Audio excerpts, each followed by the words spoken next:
हंसाणं नमो सिद्धाणं नमो आयर्याणं नमो वज्रायाणं नमो लोये संवसाहुं ईसो पञ्चनमुक्कारो संवपावप्रणासं मङ्गलानं च संवेसिं पठमगः वै मङ्गलम् मङ्गलं भगवान् वीरो मङ्गलं गौतमप्रभु मङ्गलं स्थूलिभद्राद्यः जैनधर्मस्तु मङ्गलम् सर्वारिष्टप्रणाशाय सर्वाभिष्टार्थदायिने सर्वलब्धिनिधानाय श्रीगौतमस्वामिने नमः।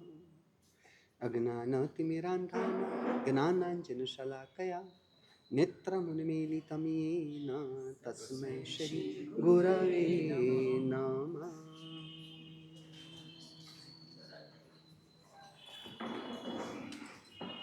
कल हमने मूर्ति पूजा को समझने के लिए अहिंसा परमो धर्म के संदर्भ में बात की। इसमें अभी बैठने के बाद कोई तो अहिंसा वह धर्म का एक अंश है, समझ रहे हो? अहिंसा में परिपूर्ण धर्म नहीं, अहिंसा के भी बहुत सारे अर्थ है, इसलिए धर्म का संबंध अहिंसा के साथ है ही। परंतु जहाँ हिंसा है वहाँ धर्म नहीं, ऐसी जो हम मान्यता बना देते हैं वहाँ गलती होती है। दूसरी बात, अब हुआ क्या समझना। हाँ, मंदिर मार्गी स्थानकवासी। अब ये स्थानकवासी चार चीजों से हमने मोक्ष को माना, उसके लिए चार निक्षेप की बात आती। उनका क्या कहना है कि जो गाय जीवंत हो, जीवंत गाय से ही हमें दूध मिलना है। गाय का पुतला हो, गाय की फोटो हो, उसमें से थोड़ी ना दूध मिलना है कि हमारा पेट भरेगा, बराबर। इसलिए उन्होंने कहा ये मूर्ति की आवश्यकता नहीं। देखो यहाँ पर ये बात जो आज हमारे द्वारा हो रही है, मैं किसी का पक्ष लेना चाहता हूँ और किसी का खंडन करना चाहता हूँ, ऐसा मेरा अंश मात्र भी इरादा नहीं। हम अजैन को अजैन रूप नहीं देख पाते, तो स्थानकवासी तो है हमारे परमात्मा के साथ ही जुड़े हुए ना, तो उनके लिए इस प्रकार के भाव हम कहाँ से लेके आएंगे, बराबर। इसलिए हमारा ऐसा कोई परिणाम नहीं। अब निक्षेप, उसके चार प्रकार के निक्षेप बताए गए, बराबर। और चारों निक्षेपों के आलंबन से आत्मा का कार्य हो सकता है, बराबर। सकलार्थ, उसकी दूसरी गाथा, नाम, आकृति, द्रव्य, भाव, ये चार निक्षेपों की बात है, बराबर। तो सबसे पहला निक्षेप आता है नाम निक्षेप। नाम निक्षेप, बोला लुटेरा था पर बोला भगवान का जाप कर, भगवान के नाम का रटन कर, अच्छा हो जाएगा। क्या नाम? कहा राम। और वो वालिया लुटारा, राम भी बराबर बोल नहीं पाता था, राम राम राम बोलने की जगह पर मरा मरा मरा मरा मरा करने लगा। परंतु वो मरा से भी राम तो उसके अंदर जुड़ा हुआ रहा ही है। केवल ये नाम जाप से वालिया लुटारा बन गया वाल्मीकि। वर्तमान में आत्मज्ञानी पुरुष संत ऐसे प्रेमानंद जी महाराज और वृंदावन में बैठे हुए कई लोग उनके दर्शन वगैरह के लिए आते हैं, तो उनके भी यही बात कि राधा नाम जाप कर। पर वर्तमान में उनकी मान्यता है कि नाम स्मरण जीवों को आगे बढ़ने के लिए श्रेष्ठ आलंबन है, श्रेष्ठ माध्यम है, समझ।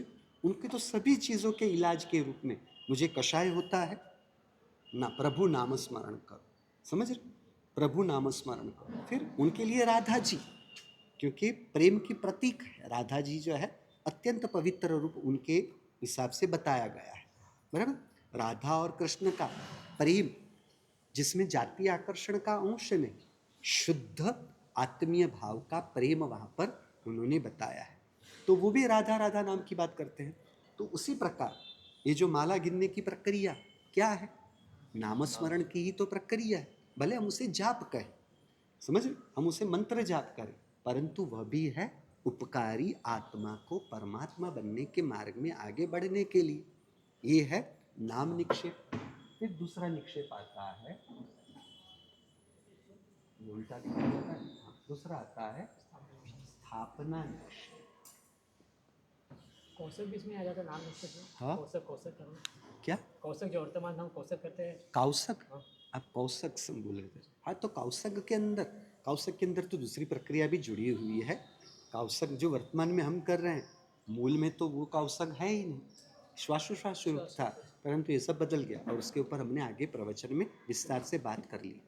अब स्थापना निक्षेप। अब स्थापना निक्षेप यानी क्या, आकृति हो परमात्मा के देह रूप, देह रूप जब परमात्मा का हम आलंबन लेते हैं, वो भी स्थापना निक्षेप कहलाता है, देह के रूप में। सेकंड नंबर में प्रतिमा के रूप में कहो या मूर्ति के रूप में कहो, वो भी स्थापना निक्षेप कहलाता है। और फोटो के रूप में हो, वो भी स्थापना निक्षेप कहलाता है। अब स्थापना निक्षेप यानी वो जीवंत तो नहीं, हमने परमात्मा की देह का आलंबन लिया तो परमात्मा की देह वो परमात्मा थोड़ी ना है। परमात्मा और परमात्मा की देह दोनों भिन्न है, समझ। देह जड़ है, प्रतिमा भी जड़ है और फोटो भी जड़ है, बराबर। अब क्या हो रहा है कि विनय जी उन्होंने अपने घर अपने पिताजी की फोटो लगा के रखी है, उसके ऊपर माला लगाई है। मुझे पता नहीं है वो जीवित है या नहीं, एक उदाहरण के रूप में बात कर रहा हूँ, इसलिए दूसरा कोई मतलब मत करना। अब वो फोटो उन्होंने लगाया हुआ है, लकड़े की फोटो, लकड़े की फ्रेम और कागज की फोटो, और उसके आगे कांच लगाया होगा, जो भी जिस प्रकार की भी फोटो हो, लेमिनेशन हो, जो कुछ भी हो।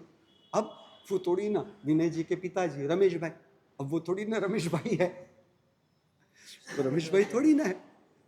वो मान लेते हैं कि ये रमेश भाई है, कि मेरे पापा की फोटो है, पर उनके पापा थोड़ी ना है, वो तो फोटो है जो लकड़े से बना हुआ है, कागज से बना हुआ है, कांच से बना हुआ है, तो वो थोड़ी ना उनके पापा है, बराबर है। अब समझना, वो क्या करते हैं, कोई भी अच्छा काम करने के लिए निकलना हो या सुबह उठ के उनको हाथ जोड़ते हैं, उनके पाँव लगते हैं। हमें पाँव लगने से थोड़ी ना उनके पापा हो तो उनको पाँव लगने का मतलब है, जीवन तो होते पापा, उनके पिताजी जीवंत रूप हो, उनके पाँव लगे तो बराबर है, उनके आशीर्वाद ले तो बराबर है। फोटो में थोड़ी ना, वो थोड़ी ना फोटो आशीर्वाद देने वाली, वो भले उनके चरण स्पर्श कर ले, वो भले उनको सर झुका ले, वो आशीर्वाद देने वाले। समझदारी की बात है ना, स्थानकवासी जो कहना चाहते हैं बराबर है ना, एक तरह से वो थोड़ी ना उसके अंदर जीवंत रूप मौजूद है। अब समझना, गौशालक उसे जीवंत परमात्मा में, जमाली उनको जीवंत परमात्मा में, बाहर में इंसान जीवंत है या मृत है वह महत्वपूर्ण नहीं, उनके आलंबन से फिर वो जीवंत रूप हो या फिर मूर्ति के फोटो के रूप में हो, उनके आलंबन से आपके अंतर में उनकी जीवंतता जीवंत रहे, वह महत्वपूर्ण है। क्या कह रहा हूं समझना, पिता जीवित रूप से उपस्थित हो और उनकी ओर इंसान देखता भी ना हो, तो जीवन पिताजी मिले हुए भी उसके अंतर में तो उनके पिता का अवसान, मृत्यु तो कब की हो गई, समझ रहे हो। यानी जिस प्रकार नाम जाप से कार्य नहीं होता, वो नाम जाप से अंतर में जो परमात्मा तत्व के साथ जो जुड़ाव होता है उससे आत्मा का कार्य होता है। क्योंकि जो नाम स्मरण करते हैं, जाप करते हैं, वो तो शब्द है, और शब्द तो भाषावार बना के पुद्गल के रूप में वह भी जड़ है। तो वह जड़ से परमात्मा के साथ आत्मा का क्या लेना देना बन सकता है, परंतु वह माध्यम है। वो नाम के माध्यम से क्या हो रहा है, वो परमात्मा को स्मरण में ले रहे हैं, बराबर है। आपकी माला की बात नहीं है, जो वास्तविक रूप जो माला करते हैं उनकी बात। आपके तो क्या होता है,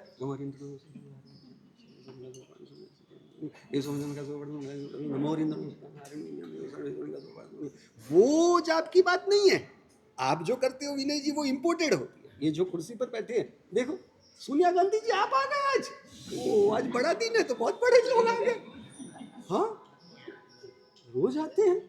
मेरा इतना तो सद्भाग्य नहीं है, मेरा इतना तो सौभाग्य नहीं है, मेरे नाम में यश है, बराबर है। तो ये जो नाम स्मरण जो करते हो आप लोग, जो करते हो विनय जी, वो नाम स्मरण की बात नहीं। कहने का मतलब क्या है, कहने का मतलब क्या है कि नाम के माध्यम से मिले मन भीतर भगवान, उसके द्वारा उसका मन परमात्मा से जुड़ता है। इसलिए हमारे गच्छाधिपति जयगोस्वामी महाराज साहब अक्सर कहते थे कि आपको प्रायश्चित के रूप में समझ लो कि 5 माला दी गई, बराबर। 5 माला का मतलब क्या होता है, बहुत अच्छी सी बात है। 1 उपवास बराबर 2 आयम्बिल बराबर 4 एकाशना, यानी 1 आयम्बिली माना बराबर 2 एकाशने हो, बराबर। 1 उपवास बराबर 2 आयम्बिल, 1 उपवास बराबर 3 नीवी, 1 उपवास बराबर 4 एकाशना, 1 उपवास बराबर 8 व्यासना, 1 उपवास बराबर 2000 स्वाध्याय, 1 उपवास बराबर 5 सामायिक। 1 उपवास माने 5 सामायिक, कितने घंटे हुए 5 सामायिक के? 4 घंटे चले। 4 घंटे हुए, हिसाब किया, बराबर। 1 उपवास बराबर 5 सामायिक यानी 4 घंटे हुए, यानी 1 उपवास यानी 4 घंटे का स्वाध्याय कहो, समझ रहे हो?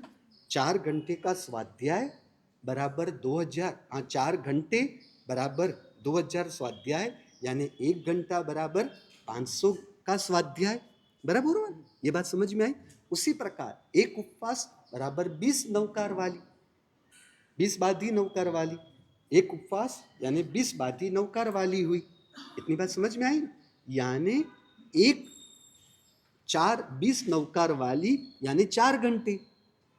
सब हिसाब लगा रहे हो या लिखना पड़ेगा? नहीं समझ में आया। जरूर नहीं है, चलेगा पक्का, पीछे वाले सबको भी, बराबर। 1 उपवास बराबर 4 घंटे का स्वाध्याय या 5 सामायिक, बराबर। तो 5 सामायिक यानी 4 घंटे हुए, तो 1 उपवास बराबर 4 घंटे का स्वाध्याय। उसी प्रकार 1 उपवास बराबर 20 बाधी नौकार वाली, तो हम उसको और अलग तरीके से देखें। 4 घंटे का स्वाध्याय बराबर 20 बाधी नौकार वाली, यानी 1 घंटे की 5 बाधी नौकार वाली, यानी 1 नौकार वाली की 12 मिनट। हिसाब बराबर समझ में आया? गच्छाधिपति जयगोस्वामी महाराज साहब कहते थे कि आप एक नौकार मंत्र परमात्मा की जीवंतता का अनुभव करते हुए, वो एहसास करते हुए उस प्रकार से पंच परमिष्टि नमस्कार रूप ये मंत्र का जाप करते हो, और एक नौकार गिनते यदि आपको 12 मिनट लग जाती है, वो जानबूझ के वहां पर 12 की जगह पर 15 कहते थे साहब, यदि 15 मिनट में आपका एक नौकार होता हो तो एक बाधी नौकार वाली का प्रायश्चित उसके अंदर पूरा हो जाता है। तो 5 मिनट हो जाती है। हाँ जी, 5-6 मिनट में हो जाती है। 5 मिनट? अरे हमारे है अहमदाबाद में 1 मिनट की एक पूरी माला, तू जा में आया, तू जा में आया, तू निकल में आया, उस तरह से मुझे समझ में नहीं आता किस तरह से हो पाता है। यानी कहने का मतलब क्या था कि गच्छाधिपति जी ने ऐसा नियम नहीं कहा कि मैंने आपको एक माला यानी 108 होनी ही चाहिए। 108 तो जीव शांत चित्त से, स्थिर चित्त से पंच परमेष्टि तत्व के साथ अपने आप को जोड़ने के लिए तैयार नहीं हो रहे हैं, तो कुछ ना कुछ किया करो की जगह पर इस प्रकार से 108 बार पंच परमेष्टि का नामस्मरण किया तो भी चलेगा, भले ना उसका मन भटकता हुआ हो, परंतु मन स्थिर रहता है। और एक नौकार गिनते हुए यदि आपको 10 मिनट होती है तो आपने 6 नौकार ऐसे 10-10 मिनट वाले किए, तो आपकी 5 बाधी नौकार वाली का प्रायश्चित उसके अंदर पूरा हो जाता है। ये खुद जय गोस्वामी महाराज साहब ने बताया हुआ है। इतनी बात समझ में आ रही है? तो फिर नामस्मरण का महत्व हो रहा है, क्योंकि उस प्रकार से जीव परमात्मा तत्व के साथ जुड़ता है। तो स्थापना निक्षेप से काम नहीं होता। स्थापना निक्षेप या फोटो के आलंबन से, वो माध्यम से जीव के अंतर में उनके प्रति जो आदर बहुमान भाव। विनय जी क्या कर रहे हैं? उनके पापा की फोटो को हाथ जोड़ रहे हैं। हाथ किसे जोड़ने की प्रक्रिया हो रही है? दिखाई दे रहा है तो एक लकड़ी की फोटो है, एक कागज की फोटो है, उसको हाथ, परंतु वो हाथ जोड़ने के द्वारा उनके अंतर में अपने पिताजी के प्रति जो आदर बहुमान भाव बन रहा है, जो उनके प्रति विनय भाव बन रहा है, वो उपकारी है। वो उपकारी जो भाव बन रहा है, वो जो भाव अंतर में बन रहा है ना, उसे कहते कि वहां पर उनके पिताजी जीवंतता को प्राप्त है। उदाहरण को समझ रहे हो बराबर तरीके से? यानी आलंबन से कार्य नहीं हो रहा है, परंतु आलंबन परम उपकारी है। निमित्त के रूप में उस आलंबन से जीव के अंतर में उस इंसान की जीवंतता की अनुभूति रहती है। वो अपने पिताजी के फोटो के आगे उन्होंने कोई गलती की, आंसू बहाते हैं। और पिताजी कहाँ उनको पता चलने वाला इनके आंसू बहाने की क्रिया, क्योंकि पिताजी तो जैसे ही देह त्याग हुआ तुरंत ही वो तो दूसरी गति में चले गए, वो तो दूसरे आयुष्य को भुगत रहे होंगे। फिर भी उसके साथ उनका लेना देना नहीं है, वो नहीं सोचते। आप लोग सोचते हो कि मैं चावल और उसके ऊपर अच्छे फल रखूं या अच्छी मिठाई रखूं, तो पुजारी को ही जाना है ना। वो आप जैसे लोग सोचते हो, समझ रहे हो? आप जैसे लोग आप सोचते हो, नहीं सोचते? हाँ, तो मैंने जिस दिन से टोका उस दिन से वो शक्कर बंद हो गई, वो बादाम बंद हो गई, फिर वो मौसम्बी और केला बंद हो गया। वो तो चालू ही रखा हुआ है, तो क्या फर्क पड़ा? हाँ, सस्ते से सस्ता जो रखना है उससे काम चल जाता है, क्योंकि अभी केला मौसम्बी से महंगा हो गया है। 70 रुपए डजन केले हैं, 6 रुपए का एक हुआ। और सब वो जो मौसम्बी है, कुछ मुझे हिसाब लगाया तो कुछ 4 रुपए के आसपास में हो रहा था ना। हाँ? गई या रही वो बात नहीं, आपके सोच में क्या रहा हुआ है वो बता रहा हूं, समझ रहे हो? कभी भी मेहमान आए हो तो मेहमान के लिए केला रखते हो, वहां पर क्या रखते हो? बोलो, एप्पल। कितने रुपए किलो है? हाँ, 120 रुपए किलो एप्पल हो, वो मेहमानों को रखा जाता है, केला थोड़ी ना रखा जाता है। हाँ, वहां पर मौसम्बी थोड़ी रखी जाती है, अनानास चढ़ाना है, फिर अनार चढ़ाने हैं, सब उत्तम चीजें चढ़ानी है। और उत्तम ऐसे परमात्मा के लिए जो सबसे सस्ते से सस्ता। हमारे साथ मेहमान रोज थोड़ी ना आता है, परमात्मा तो रोज के है, समझ रहे हो? रोज के परमात्मा की यार, इसलिए हमें थोड़ी ना वो भाव होना था, बराबर है ना? रोज के है, इसलिए इसलिए देखना अभी इसका दूसरा मतलब, अति परिचयात अवगना, ये शास्त्र वचन। अति परिचय से आदर बहुमान भाव कम होता जाता है, ये शास्त्र वचन परिपूर्ण सत्य नहीं। मनोज जी आपका और सूरजमल जी का पैसों के साथ का परिचय कितने वर्षों का है? अति परिचय पैसों के साथ होने के बावजूद भी पैसों के लिए आदर भाव कम हुआ? एक समान टिका हुआ भी रहा या वृद्धिगत होता गया है? अति परिचय प्रशंसा का होने के बाद भी अब कितनी प्रशंसा से पेट भर गया? बोलो, अति परिचय राग के साथ है, अब राग से थक गए। जीव जिससे सुख मानता है उसके अति परिचय से आदर बहुमान कम नहीं होता, परंतु वो आदर बहुमान वृद्धिगत ही रहता है। गौतम स्वामी जी को परमात्मा के साथ का परिचय नहीं था, अति परिचय था। एक दिन भी परमात्मा से अलग होना पसंद नहीं करते थे, अति परिचय था। परमात्मा के प्रति आदर बहुमान भाव कम हुआ नहीं। इसलिए कौन सी चीजें आती है? जीव की योग्यता पात्रता यदि नहीं है तो अति परिचय से अवज्ञा परिणाम बनते हैं।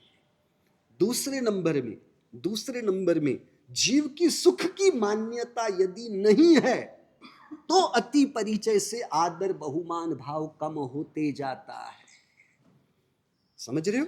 और सबसे तीसरी महत्वपूर्ण बात, सामने से मुझे क्या प्राप्त होना है यह नजर के सामने जब नहीं होता तब ही वो अति परिचय आदर बहुमान भाव को कम करने में निमित्त बनता है। याद तो करो, जिंदगी में पहली बार जब आपने एकाशना, जिंदगी का पहला एकाशना किया था, वो एकाशने धर्म के प्रति जो आदर बहुमान भाव पहले एकाशने के लिए, पहले एम्बिल में, पहले उपवास के लिए था, अब इतने सालों के बाद अब वो एकाशना एम्बिल या उपवास के प्रति वो भाव होता है।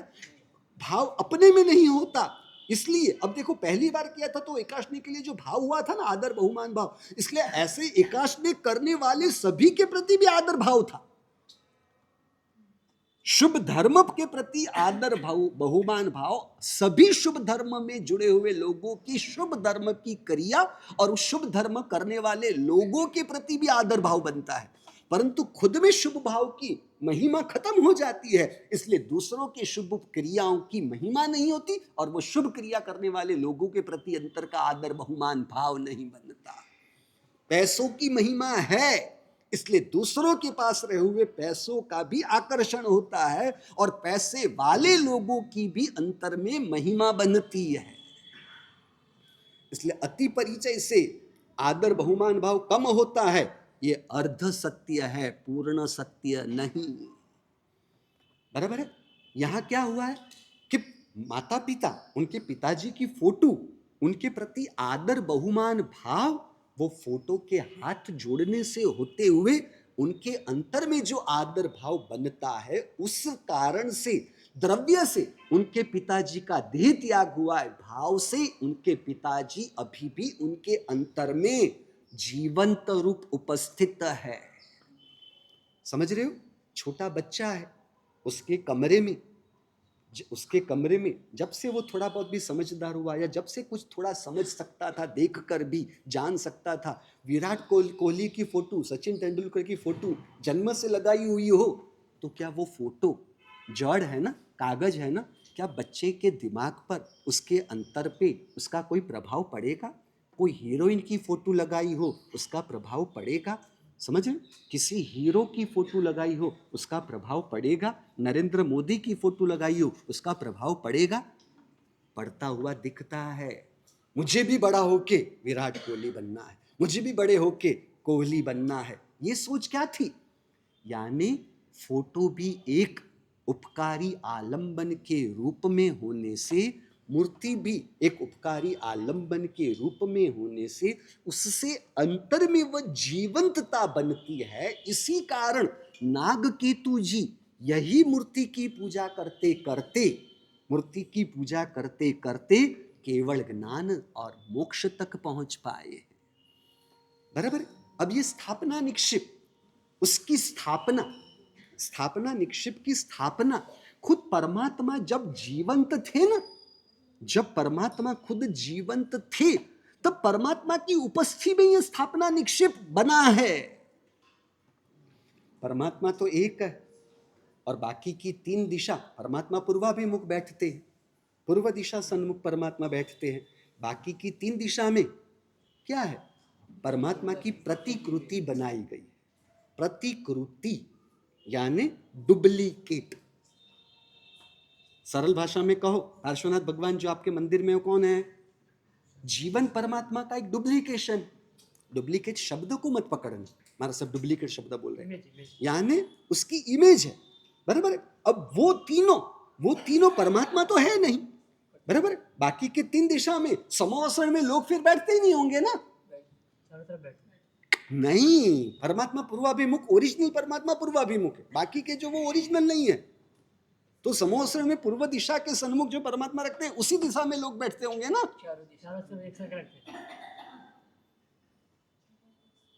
हाँ, सबकी जगह फिक्स होती है, परंतु लोगों को तो आकर्षण वो पूर्वाभिमुख परमात्मा होंगे, उसका ही रहता होगा ना। वो तीन क्या थे? जीवंत परमात्मा का स्थापना निक्षेप है। अनेक केवल ज्ञानी उस समवसन में विराजमान है, चौथ पूर्वधारी विराजमान है, सम्यक दृष्टि देवी देवता विराजमान है। परमात्मा ने स्थापना की स्थापना अपने जीवंत काल में ही की हुई है। तो हम कौन होते हैं कि स्थापना निक्षेप वह निरर्थक है, ऐसा कैसा हम सोच सकते हैं। इसलिए 4 निक्षेप, स्थापना निक्षेप, तीसरा आता है द्रव्य निक्षेप और चौथा आता है भाव निक्षेप। अब परमात्मा को परमात्मा कब कहा जाएगा? जब परमात्मा को वितरागता और केवल ज्ञान हो जाए तब उन्हें भाव परमात्मा कहते हैं, तब उन्हें भाव निक्षेप से परमात्मा कहते हैं। बराबर समझ रहे हो? परमात्मा जब शासन की स्थापना की क्रिया कर रहे हैं यानी तीर्थंकर, तो उस समय वो भाव से तीर्थंकर है, उसे कहते हैं भाव निक्षेप से तीर्थंकर। अब इसके आगे और पीछे, इसके आगे और पीछे की जो अवस्थाएं होती है उसे द्रव्य निक्षेप कहते हैं। आप लोगों के घरों में है, लेडीजों का खास, एक उनके चौके में, एक किचन में उनकी एक फिक्स व्यवस्था होती है कि घी इसी बर्तन में रखा जाता है। अब उदाहरण के रूप में समझे तो 2 लीटर का कोई स्टील का कैन है, उसी के अंदर आपके घर में घी रखा जाता हो, उदाहरण के रूप में, आप उसे क्या कहते हो? घी का डब्बा है। आप क्या कह रहे हो? घी का डब्बा है। घी का डब्बा कैन है, घी का कैन। बाजार में क्या वो घी के कैन के रूप में बिकता है? तो आपने उसे घी का कैन कैसे कह दिया? आप तो यार कमाल कर रहे हो।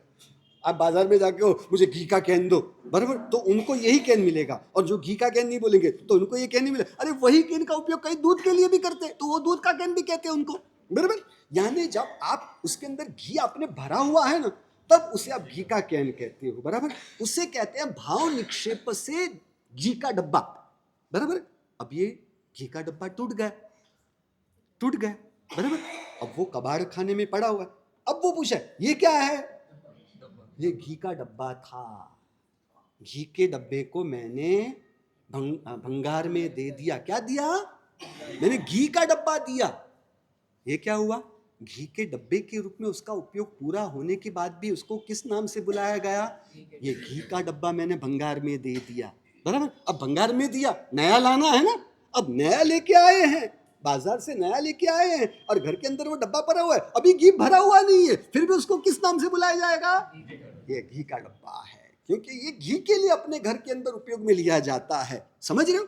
तो जब घी भरा हुआ है तब भाव निक्षेप से उसे घी का डब्बा कहते हैं। जब उसे भंगार में डाल दिया, यानी परमात्मा जब तीर्थ की स्थापना करते हैं तब उन्हें भाव निक्षेप से तीर्थंकर कहते हैं। परमात्मा मोक्ष में पधार जाएंगे, यानी क्या हुआ? भंगार में गया ना, यहाँ भंगार नहीं लेना है, परंतु अब वो तीर्थंकर के रूप में कोई कार्य नहीं ना, घी के डब्बे के उपयोग में रूप में उसका कार्य नहीं, तो उस रूप से मोक्ष में होते हुए भी हम क्या कहते हैं? तीर्थ सिद्ध, तीर्थंकर सिद्ध। तो तीर्थंकर, वो तीर्थंकर के रूप में भी हम बात करते हैं, तो ये क्या होगा? द्रव्य निक्षेप से तीर्थंकर, बराबर। और परमात्मा ने जब तक शासन की स्थापना नहीं की, उसके पूर्व के काल में भी हम क्या कहते हैं? वीर प्रभु का जन्म हुआ। प्रभु कहाँ हुए हैं? जन्म वांचन में क्या सुनते हो? आरोग्य वाली त्रिशला माता ने आरोग्य वाले वीर प्रभु को जन्म दिया। वीर प्रभु थोड़ी ना थे, वीर कुमार थे, बराबर। इतना वर्धमान कुमार थे, वर्धमान कुमार का जन्म कहने के वजह हम क्या कहते हैं? वीर प्रभु। अरे वो तो छोड़ो, निर्मल सम्यक दृष्टि, निर्मल सम्यक दृष्टि ऐसे इंद्र महाराजा भी पुत्र तमारो स्वामी हमारो हम सेवक आधारो रे। अरे आप उनको अभी आधार के रूप में कैसे कह सकते हो? उनको सर्वज्ञ के रूप में कहना चाहिए था। 56 दिक् कुमारी ने भी क्या कहा? क्या था? देवलोक में चलेगा, स्नात्र वाले ही देवलोक में क्या कहते हैं? जुग जुग जीवो तीर्थंकर, और तीर्थंकर की माता, ऐसा सब शब्द आते हैं ना, तो वो सब भी क्या था? द्रव्य निक्षेप। स्थानक वासियों ने ये स्थापना निक्षेप का विच्छेद किया। समझ रहे हो? दिगंबर चतुर्विध संघ था, साधु साध्वी श्रावक श्राविका, उन्होंने क्या किया? साध्वी संघ का विच्छेद किया। 13 पंथी, 4 प्रकार का धर्म, दान शील तप, दान शील तप भाव, उन्होंने दया दान धर्म का विच्छेद किया, बराबर है? सब आपको पता ही होगा, बराबर। अब अपनी मूल बात है। अब स्थापना निक्षेप मूर्ति के रूप में मानो तब तक ठीक था, बराबर। परंतु उसकी पूजा के अंदर तो कितने सारे जीवों की हिंसा होती है, हिंसा होती है, तो नहीं करना चाहिए। मैं भी यही कहता हूं, नहीं करना चाहिए। हिंसा होती है, कैसे चलाया जा सकता है। अब हुआ क्या, मनोज जी, उनके कोई दोस्त अमेरिका चले गए, अमेरिका में बस गए, बहुत बड़ी पार्टी, उनकी खुद की कंपनी है, फैक्ट्री है, फिर भी उनके साथ दोस्ती, वो ऐसा ही याराना अभी भी बना हुआ है। और कितने सालों के बाद, थोड़े दिनों के लिए वो भारत आए। मनोज जी, आपको खबर मिलेगी तो क्या करोगे आप? क्या करोगे? घर पे बुलाओगे? क्या मिलने जाओगे? घर पे बुलाओगे ना यार। आप भी यार घर का वो खर्च बचाना था, इसलिए मिलने जाओगे यार। आप तो पक्के मारवाड़ी निकले। मिलने चले जाएंगे तो नाश्ता भी मिल जाएगा, चाय भी मिल जाएगी, ये इरादा रखते हो आप। राजस्थानियों के लिए मेरी छवि जो मन में थी, मेरे मन में, वो छवि थोड़ी आपने बिगाड़ दिया।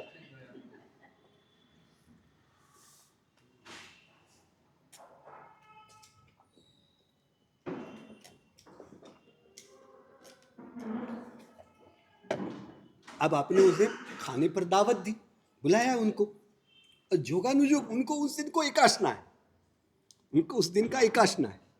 अब एकाशना है, मनोज जी ने अहिंसा परमो धर्म का पाठ लिया हुआ था, वो समझे हुए थे, इसलिए उन्होंने क्या किया, कितने सालों के बाद है और आगे कब आएंगे अनिश्चित है। इसलिए उन्होंने सोचा उनके एकाशने के अंदर, मैं आपको समझा रहा हूं, बहुत अच्छी बात है, समझ लेना। उन्होंने दाल और रोटी दो ही वस्तु बनाने का निर्णय किया। दाल भी मूंग की नहीं, तुवेर की, क्योंकि मूंग की क्या होती है, थोड़ी गाढ़ी होती है ना, थोड़ी गाढ़ी होती है, उसको वो भी ज्यादा जाएगा। तुवेर की हो तो एकदम पतली होगी तो चलेगा। उसका फायदा समझो। एकाशने के अंदर यदि वो 15 जात, 20 जात की, 25 जात की चीजें बनाते तो क्या होता? देखो, आपको एक एक नुकसान समझाता। सबसे नंबर में तो खर्च सबसे ज्यादा होता। क्यों हंस रहे हो? खर्च ज्यादा होता।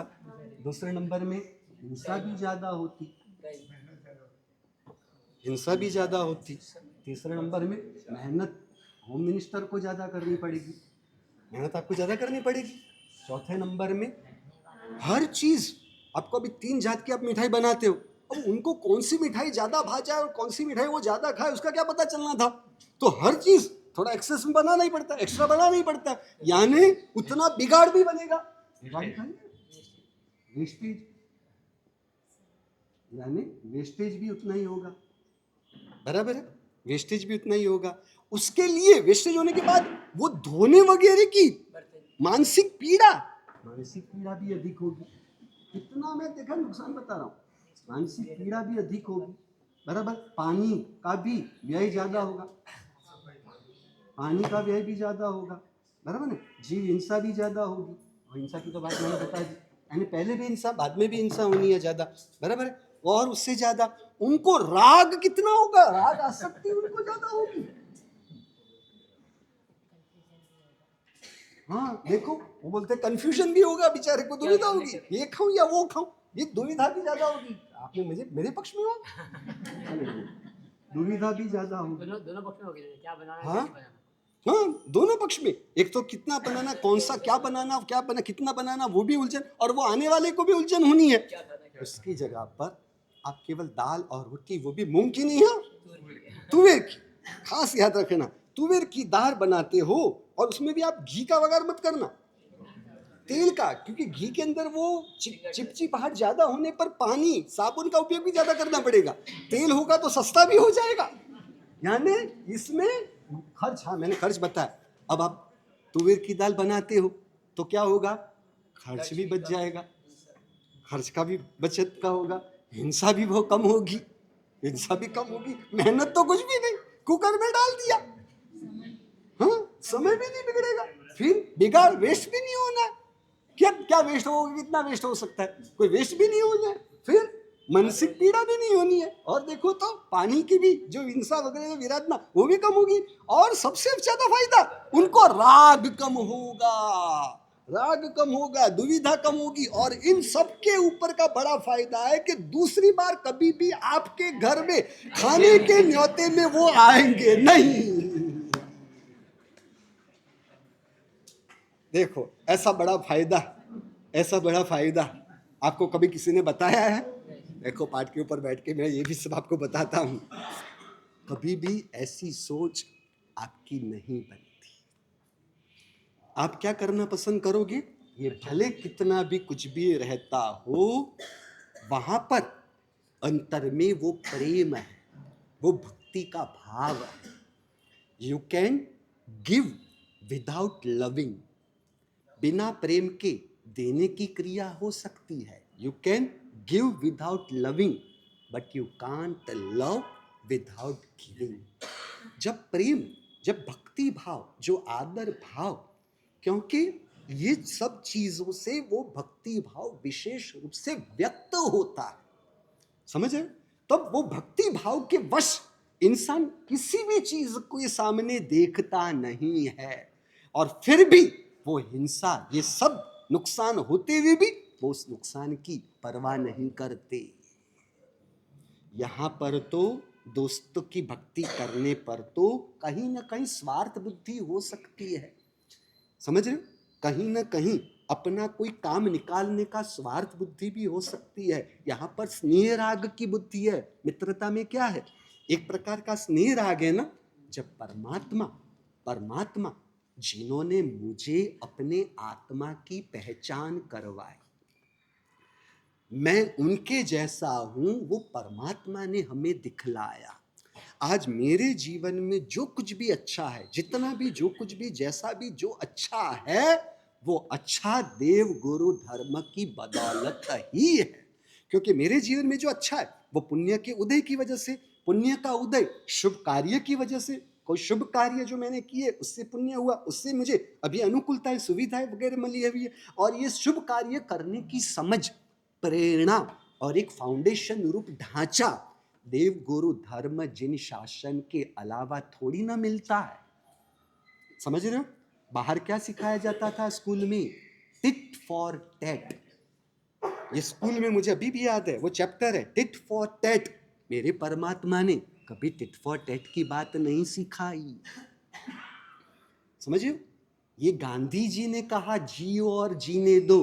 मेरे परमात्मा का यह जीवन सूत्र नहीं है जियो और जीने दो। मेरे परमात्मा का सूत्र है खुद को खत्म करके भी दूसरों को जीवन मिल सकता हो तो हम खुद की भी परवाह न करें, दूसरों का इतना ध्यान रखें। यही तो था कड़वी तुमड़ी खाते वक्त धर्म रुचि अणगार के परिणाम, समझ रहे? इसलिए जियो और जीने दो ये महावीर का सूत्र नहीं, ये गांधी जी का सूत्र है। वीर प्रभु का सूत्र तो खुद को खत्म करके भी दूसरों का ध्यान रखो। अब ये दृष्टि यानी क्या हुआ? जो कुछ भी अच्छा करने की समझ, वह प्रेरणा और वह ढांचा मुझे परमात्मा जिन शासन के माध्यम से प्राप्त हुआ है, यानी मेरे जीवन में जो भी चल रहा है, यानी जो शुभ कार्य हुआ उसका यश किसे जाता है? उसके कारण के रूप में कौन बनते हैं? हम नहीं बनते, परंतु देव गुरु और धर्म जिन शासन बनता है।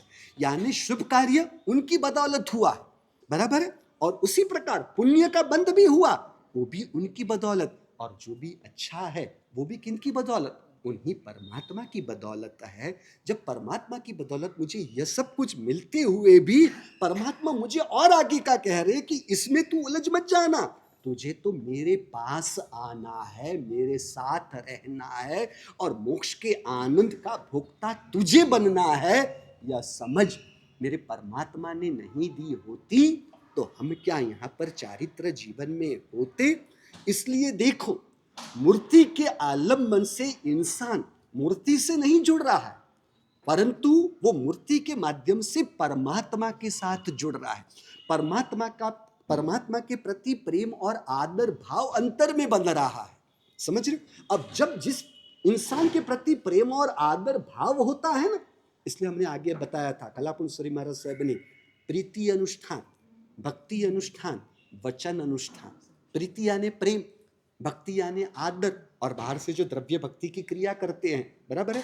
और तीसरे नंबर में आता है वचन, यानी प्रभु के वचन अनुसार, प्रभु के वचन अनुसार बाह्य जीवन और प्रभु के वचन अनुसार अंतरात्मा के परिणाम, समझ रहे हो? वचन अनुष्ठान का उद्देश्य है समर्पण।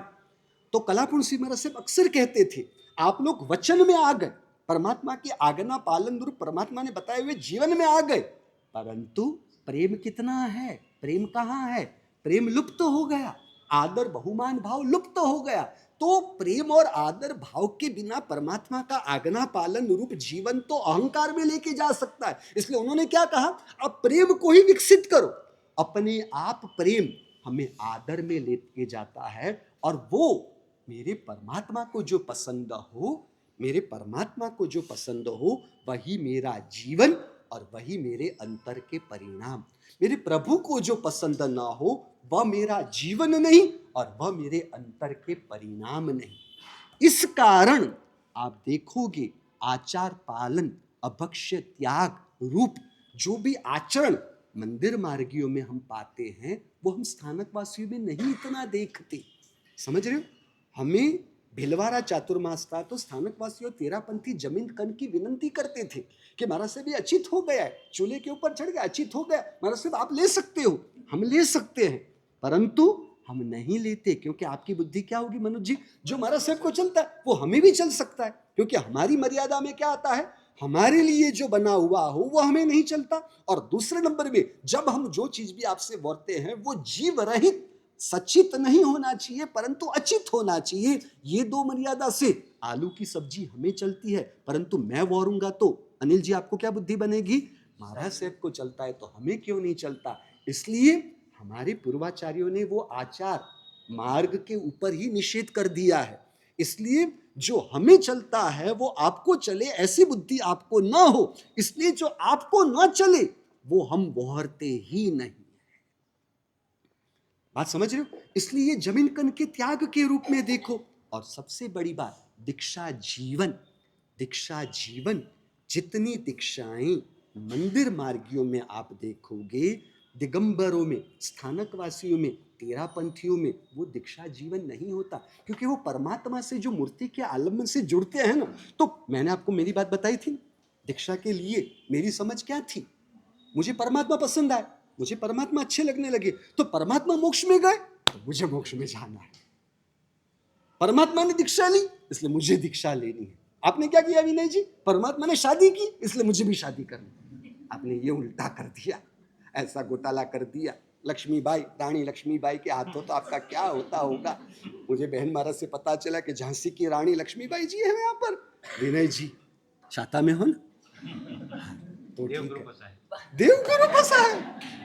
देखा, लक्ष्मी जी के पसाई नहीं कहा। हाँ, इतने अत्याचार होते हुए भी देवगुरु की कृपा है इसलिए खुश है बेचारे। कहने का मतलब क्या है, कहने का मतलब क्या है कि परमात्मा ने दीक्षा ली इसलिए मुझे भी दीक्षा ली।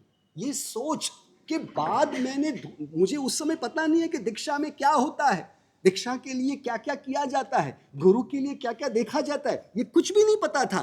परमात्मा से जुड़ा तो परमात्मा के वचन और परमात्मा के मार्ग में मैं कदम रखकर आज इस स्थिति तक पहुंच पाया।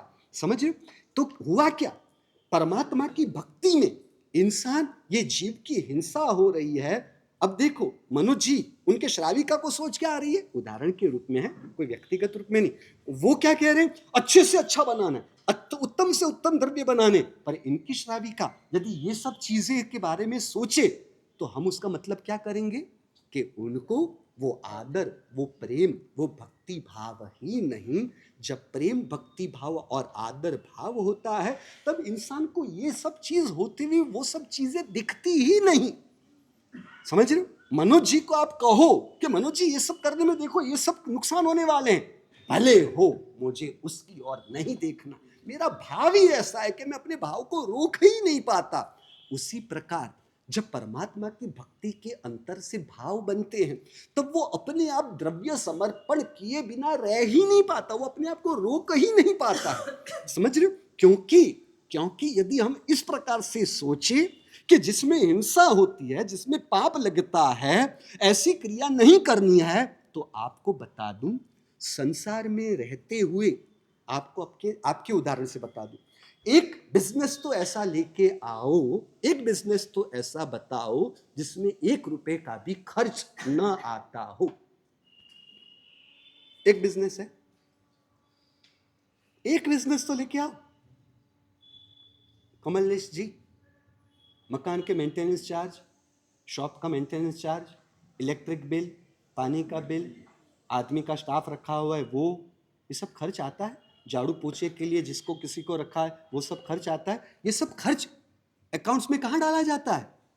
लॉस में डाला जाता है। प्रॉफिट एंड लॉस अकाउंट के अंदर ये खर्च डाला जाता है। तो जिसमें ये लॉस होता हो ऐसा बिजनेस तो कोई है ही नहीं, तो बिजनेस करना ही नहीं चाहिए। सबसे फायदेमंद यदि कोई बिजनेस हो तो भीख मांगने का, परंतु उसमें भी प्रॉब्लम है, हफ्ता देना पड़ता है तो उसमें भी खर्च तो उसमें भी लगेगा।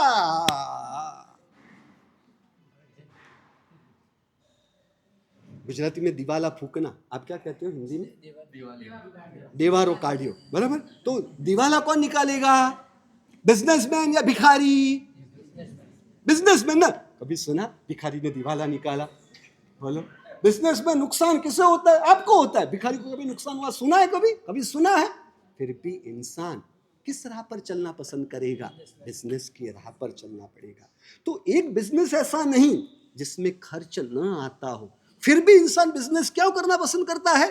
क्योंकि वो देखता है कि खर्च की तुलना में, खर्च की कंपैरिजन में मुनाफा, आमदनी अधिक है, तो ऐसा बिजनेस आवकार्य है, स्वीकार्य है। उसी प्रकार संसार में रहते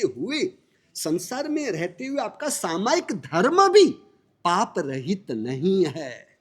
क्योंकि आप जब सामायिक के अंदर बैठे हुए, आप रसोई बनाने की विराधना की क्रिया नहीं कर रहे हो।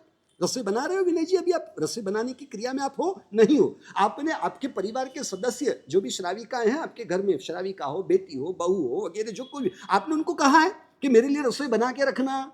आपने कहा भी नहीं। यानी पाप कर नहीं रहे हो, करवा नहीं रहे हो, परंतु आपके निमित्त से अभी रसोई बन रही होगी, बराबर। वो जो रसोई बन रही होगी तो सामायिक पूरा करके खाना खाने के लिए जब जाओगे तब आप ये कह दोगे ना, मैं जब सामायिक में बैठा था उस समय जो बना हुआ था वो मुझे नहीं चलेगा। अरे पर आपके लिए बाद में कुछ ना कुछ तो बनाना पड़ेगा ही। यानी हुआ क्या? न करेमी न कारवेमी, तब तक ही आप सीमित अपने आप को रख सकते हो। उसके आगे आपके निमित्त से जो विराधना हुई होगी वो आपको स्वीकार्य रखना ही होगा। यानी सामायिक में, पौषद में बैठे हो, फिर भी आपके निमित्त से वो विराधना का दोष तो लगना ही है। समझ रहे हो? साधुपने में हम रसोई बनाने की क्रिया नहीं करते, करवाते भी नहीं है, परंतु हमारे लिए बनी हुई हो वो भी हमें नहीं खपता, तो पूरी तरह से दोष रहित यदि शुद्ध धर्म, पूर्ण धर्म की साधना करनी हो तो वो साधुपने के अलावा संभव ही नहीं। और वर्तमान में तो हमारे साधुपने में वो भी संभव नहीं बना है, क्योंकि सुबह के टाइम में कामली काल हो उसमें विरार करना पड़ता है। पानी निर्दोष मिले, कई जगह पर न मिले, वो भी विराधना हमें करनी पड़ती है। यानी साधुपने में भी छोटे मोटे दोष लग रहे हैं, तो दोष लग रहे हैं तो साधुपना ही नहीं रखना। भैया ऐसा थोड़ी ना होता है। समझ रहे हो? तुलना करनी पड़ती है, क्योंकि परमात्मा भक्ति शुभ क्रिया के माध्यम से ही गृहस्थाश्रम में शुभ आश्रम रूप पुण्य बंध की कमाई हो सकती है।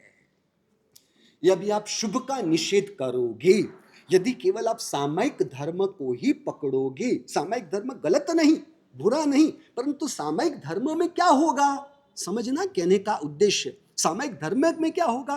पाप कर्म का बंध रुकेगा। पाप कर्म बंध के जो आश्रम के द्वार को आप बंद रखोगे तो कितनी देर तक, कब तक? 1 सामायिक, 2 सामायिक, 5 सामायिक, उसके बाद विराधना की क्रिया तो रहेगी। तो वहां या तो पाप कर्म का बंध है, या तो पाप कर्म बंध के दरवाजे बंद कर दिया आपने, या तो पाप कर्म बंध के दरवाजे खुले हैं, या तो पाप कर्म बंध के दरवाजे आपने बंद कर दिए। पुण्य बंध का मार्ग ही बंद हो जाएगा, क्योंकि एक धर्म ऐसा नहीं जिसमें पाप कर्म का बंध नहीं होता। समझ रहे हो? एक धर्म कार्य संसार में मुमकिन ही नहीं है कि जिसमें पाप कर्म का बंध न हो। पूजा करनी होगी तो पानी स्नान के क्रिया करनी पड़ेगी, दान का धर्म करना होगा तो पैसे की आमदनी प्राप्त करने के रूप में भी कर्म बंध की क्रिया में जुड़ना पड़ेगा। तो फिर शुभ कर्म बंध के दरवाजे कैसे खुले रहेंगे?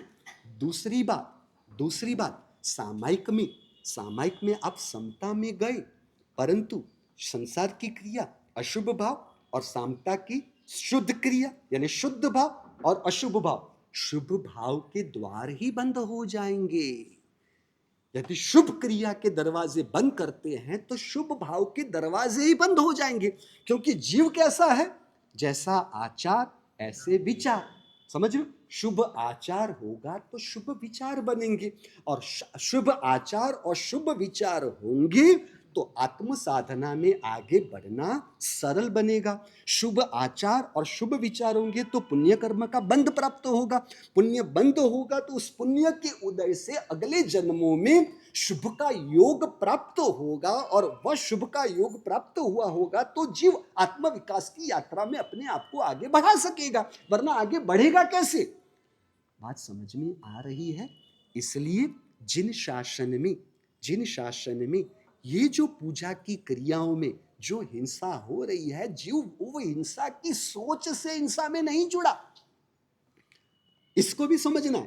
हिंसा की सोच रखते हुए भगवान को पुष्प की पूजा कर रहा हूं, भले ये पुष्प के जीवों को पीड़ा पहुंचे तो पहुंचे, ऐसी सोच नहीं। समझ रहे हो? तो साथ में मैं अक्षत चढ़ा रहा हूं, चलो ना जाए, इतना कम हुआ, इतनी विराधना, भले ने इन जीवों की हिंसा, फल चढ़ाया, भले ने इसकी हिंसा होती होगी तो भले होती हो। पानी में क्या बोल रहा हूँ, जो चंदन घिसने के लिए पानी की विराधना हो रही, अच्छा हुआ पानी के जीवों की विराधना।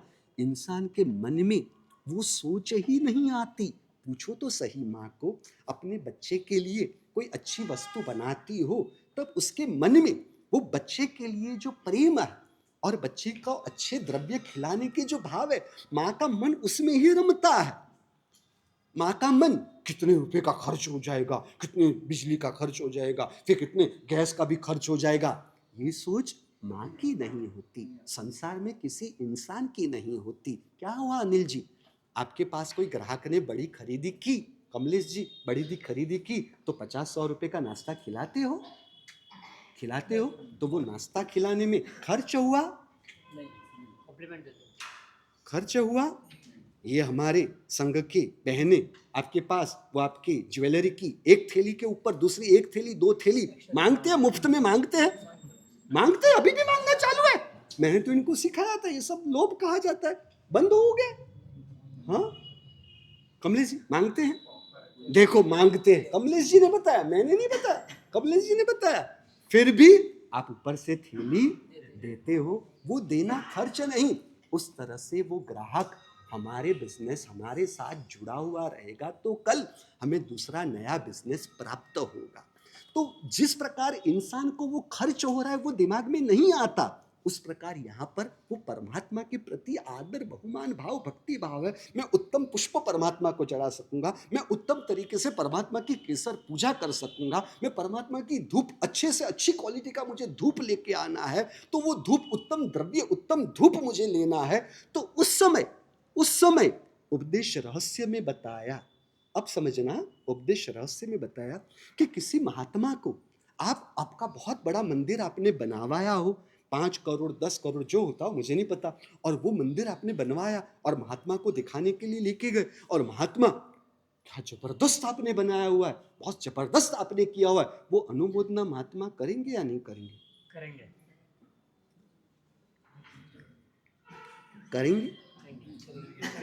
नहीं करेंगे ना? करेंगे। अरे वो करने में तो जो मंदिर बनाने के लिए पाषाण यानी पृथ्वी काय के जो असंख्य जीवों की हिंसा हुई है, तो उसका समर्थन, उसकी अनुमोदना का दोष लगेगा कि नहीं? मंदिर है, मंदिर के लिए। हाँ मंदिर के लिए भी हिंसा तो हिंसा ही है ना, हिंसा थोड़ी ना हिंसा हो जाती है। तो वहां पर उपदेश रहस्य में महोपाध्याय यशवी जी महाराज सर ने बताया, महात्मा जो अनुमोदना कर रहे हैं वो जो हिंसा हुई है उसकी अनुमोदना नहीं, परंतु श्रावकों की परमात्मा का जिनालय, उसके प्रति जो आदर बहुमान भाव है, भक्ति भाव है, और उस भक्ति भाव वश जो उदारता के भाव है, महात्मा उसकी अनुमोदना करते हैं। समझ रहे हो? यानी वो अनुमोदना में भी महात्मा के भावों में अच्छा हुआ, ये पृथ्वी का कितने जीवों की हिंसा हुई, ऐसी सोच नहीं होती। इसलिए वहां पर दूसरा उदाहरण लिखा गया कि गत्सुकुमाल मुनि निम्नत परमात्मा के पास आए और कहा कि मेरा मोक्ष कभी होगा? मेरा इतने भव, आपका इतने भवों के बाद मोक्ष होगा, तो इससे जल्दी मुझे मोक्ष में जाना है, तो आप ये साधना करो। तो कितने 3 भव में मोक्ष होगा? नहीं, मुझे उससे भी जल्दी मोक्ष चाहिए, तो ऐसी कोई साधना बताओ कि इसी जन्म में मोक्ष हो। भले आप ये साधना करो, कब होगा? इस जन्म होगा। नहीं, इस जन्म में भी नहीं, मुझे तो अभी, जो बेल्लारी वाले को कभी नहीं, वो गत्सुकुमार ने कहा कि अभी, मुझे अभी मोक्ष चाहिए। और वो अभी मोक्ष के लिए परमात्मा ने क्या राह बताई? आप श्मशान में जाके कौसक ध्यान में खड़े रह जाओ। अब परमात्मा, उनको तो पता ही था अपने केवल ज्ञान में कि ये कौसक ध्यान में यहाँ खड़े रहेंगे तो सौमिल ससुर जी उनके हैं, वो उनको देखकर क्रोधित होंगे और इनके सिर पर सिगड़ी रखेंगे, असंख्य तेवकाय की विराधना होने वाली है, ऐसा परमात्मा जानते हुए वो तेवकाय की विराधना के समर्थन के हिसाब से परमात्मा ने उनको वहां पर भेजा, तो वो दोष परमात्मा को लगता है। लगता है। 4 अनंत संसार के कारणों में एक कारण बताया साधु हत्या, तो सौमिल ससुर जी को साधु हत्या का अनंत संसार का कारण बनाने में परमात्मा ने इन्हें निमित्त बनाया। परमात्मा ने उनको वहां पर जाने को कहा नहीं होता, तो सौमिल ससुर जी ने उनको जलाने के, उनकी मृत्यु के कारण के रूप में सौमिल ससुर नहीं होते, उनके अनंत संसार की वृद्धि नहीं होती। तो ये सबका दोष किसे लगता है? मनोज जी, कमलेश जी, प्रभु को ही लगेगा।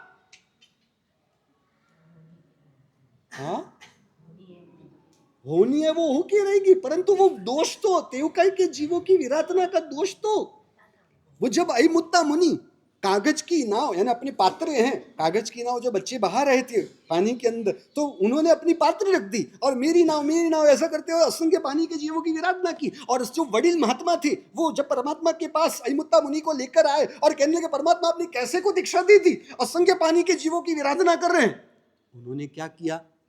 उन सबको रोक दिया। आप चरम शरीर की आशातना मत करो। अरे आशातना की बात, यानी परमात्मा ने उन्हें जो पानी के जीवों की विराधना, असंख्य जीवों की विराधना उनके हाथों जो हुई है, तो वो विराधना जो हुई परमात्मा ने उसका बचाव करते हुए उसका समर्थन किया ना। क्या मैंने गलत कहा? मनोज जी गलत कहा? नहीं गलत कहा नहीं। क्यों, क्या हुआ, हंस क्यों रहे हो? नरपत जी मैंने गलत कहा? विराधना उनके उत्थान के कारण बनेगा। अरे पर विराधना का समर्थन तो वीर परमात्मा ने किया कि नहीं किया? जो विराधना उत्थान का कारण बनता है वो विराधना नहीं गिन जाती। अरे पर विराधना का समर्थन तो हुआ कि नहीं? यार आप समझ ही नहीं रहे। वहां पर विराधना की और परमात्मा का लक्ष्य नहीं, परमात्मा का लक्ष्य है कि ये चरम शरीरी जीव है, बाल मानस, बाल उम्र की वजह से ये क्रिया है, यह द्रव्य से दोष है, भाव से दोष नहीं है। इस तरह से परमात्मा ने भी वहां पर वो पक्षपात रखा है। आप समझ रहे हो? नेमिनाथ परमात्मा गत्सुकुमार को केवल मोक्ष में भेजना चाहते हैं, वो उनको मोक्ष में जाने की जल्दी है, उस रूप से उन्होंने वो रास्ता बताया है। उसके साथ जो विराधना हुई है, द्रव्य विराधना और सौमिल ससुर का अनंत संसार बढ़ना, उसका परमात्मा के साथ कोई लेना देना नहीं है।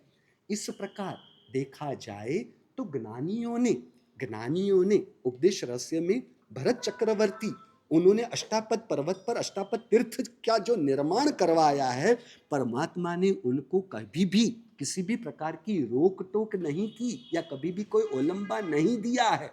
हालांकि पिछली 24वीं में 9वें तीर्थंकर दामोदर जी, बराबर, 9वें दामोदर तीर्थंकर के एक श्रावक, आषाढ़ी श्रावक ने परमात्मा को पूछा कि परमात्मा मेरा मोक्ष कब होना है और कैसे होना है। तब दामोदर तीर्थंकर जो उस समय अगली 24वीं में 9वें तीर्थंकर में उन्होंने कहा कि अगली 24वीं जब उत्सर पीढ़ी के बाद अवसर पीढ़ी आनी है, उस समय उत्सर पीढ़ी चल रही थी, तो अगली जो अवसर पीढ़ी आनी है उसमें जो 23वें तीर्थंकर पार्श्वनाथ परमात्मा बनने वाले हैं, आप उनके गणधर हो के मोक्ष में जाने वाले हो। अब परमात्मा को ऐसा बताना नहीं चाहिए था, ऐसा बताना नहीं चाहिए था। उन्होंने ये बताया क्योंकि उन्होंने वो बताया, तभी आषाढ़ी श्रावक ने परमात्मा की प्रतिमा बनाई। परमात्मा की प्रतिमा बनाई। किनकी प्रतिमा? कौन सी प्रतिमा? शंखेश्वर पार्श्वनाथ परमात्मा की प्रतिमा बनाई और वो बना के उनकी भक्ति की, उनकी पूजा की, और वो प्रतिमा अनेक जगह पर होते होते कृष्ण महाराजा कृष्ण महाराजा को पार्श्वनाथ परमात्मा की प्रतिमा कैसे हासिल होगी, वो किसने बताया? नेमिनाथ परमात्मा ने बताया। तो नेमिनाथ परमात्मा ने मंदिर मार्ग के रूप में मूर्ति की प्रेरणा की। हाँ, देवबंदन देवबंदन, देखो ये देवबंदन कर रहे हैं यहाँ, ऐसी अच्छी अच्छी बात चल रही है और आपको देवबंदन ही याद आ रहा है। इन सबको उपवास है आज, उपवास होने की वजह से इनको कोई चिंता ही नहीं है। सबको उपवास है ना? हाँ हाँ, तो फिर उपवास है या तो फिर एम्बिल है। घर पे जाना किसको है? सूरजमल जी, आज एम्बिल की संख्या बड़ी होने वाली है ना? हाँ, तो फिर एम्बिल है तो चिंता क्या है? तो नेमिनाथ परमात्मा ने वो जरासंध के द्वारा जो जरा विद्या डाली गई थी, उस जरा विद्या के निवारण के रूप में खुद परमात्मा नेमिनाथ परमात्मा ने कृष्ण महाराज को कहा पट्ठम करो, पद्मावती जी उपस्थित होंगे। वो उपस्थित होने के बाद उनके पास से पार्श्वनाथ परमात्मा की प्रतिमा प्राप्त करोगे और उनका स्नात्र करना, और उस स्नात्र का नवन जल जब सबके ऊपर डालोगे, वो जरा विद्या की असर नष्ट हो जाएगी। तो इस प्रकार परमात्मा ने उसका समर्थन किया है, उसकी प्रेरणा की है। और वर्तमान में पार्श्वनाथ परमात्मा की प्रतिमा अभी भी आकाश में ऊपर है। पीछे का हिस्सा छू रहा है, आगे का हिस्सा ऐसे ही है। कोई केलाल के जादूगर के जादूगरी नहीं आई है, समझ रहे हो? उसी प्रकार अंतरिक्ष पार्श्वनाथ जी अभी भी नीचे से पूरा वो कपड़ा निकल रहा है, यानी देवता भी उस रूप से इसकी उपस्थिति की एक सम्मति दे रहे हैं, क्योंकि ये देव प्रतिष्ठित देव की महिमा से ही है। तो उन्होंने प्रतिमा का समर्थन किया। शाश्वत प्रतिमाएं देवलोक में, व्यंतर निकाय में, सब जगह पर उपस्थित है। तो ये शाश्वत प्रतिमा के खंडन की बात कभी भी किसी भी तीर्थंकर, किसी आगमों में नहीं है। और जिस जगह पर आगमों में ये सब चीजें आ रही थी, ऐसे 13 आगमों को उन्होंने बाजू में रख दिया। जो 32 आगम रखे उसको केवल सूत्र से माना हुआ है। उस सूत्र के अर्थ यानी टीका, भाष्य, चूर्णी, वो निरुक्ति, उन सब से भी उन्होंने निकाला। तो उस जगह पर भी प्रतिमा के समर्थन की बात आती है। तो प्रतिमा का आलम्बन आत्म विकास के लिए है। और इसी प्रकार परमात्मा का आलम्बन लेते हुए उपाध्याय यशोई जी महाराज साहब ने प्रतिमा शतक के अंदर बताया कि परमात्मा की भक्ति में होने वाली हिंसा हकीकत में हिंसा है ही नहीं, परंतु वो परम अहिंसा रूप है। क्योंकि आगे जाते हुए जीव विराधना से अपने आप को रोक रहा है। मनोज जी, परमात्मा के प्रति भक्ति भाव न होता तो जमीन कन त्याग करने की इच्छा रहती, हमें रात्रि भोजन त्याग करने की इच्छा होती, तो ये रात्रि भोजन त्याग परमात्मा की भक्ति से, परमात्मा के प्रति जो आदर बहुमान भाव हुआ उससे हुआ। और आगे जाते जाते जाते जीव को जो संयम के भाव होते हैं, तो उसने प्रत्यक्ष से देखा जाए तो हिंसाओं से अपने जीवन को मुक्त बना दिया। और इस प्रकार से साधना करते करते जीव जब मोक्ष को प्राप्त होती है, तब जीव अनंत काल की सभी प्रकार की हिंसाओं से भी मुक्त होती हो।